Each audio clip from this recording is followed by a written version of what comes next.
Hello, amazing morning.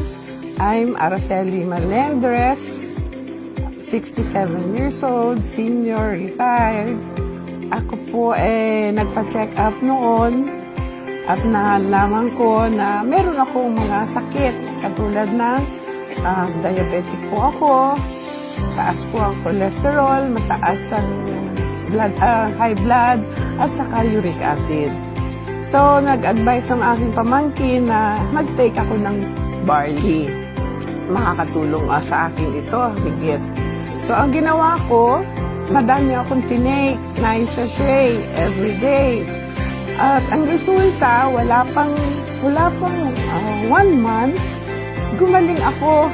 At the same time din, meron din akong medicine na tinitake. At ang galing po talaga ng barley. Ito po ang talagang nakakasundo ko na habang nagtitake ito, umayos ang aking pakiramdam.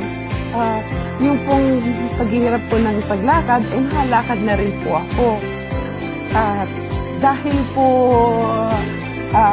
ako ay magaling at nakakatulong po talaga ito sa akin, nag-a-advise din po ako sa inyo na mag-take po kayo. Bakit hindi kayo mag-take ng barley? Salamat po.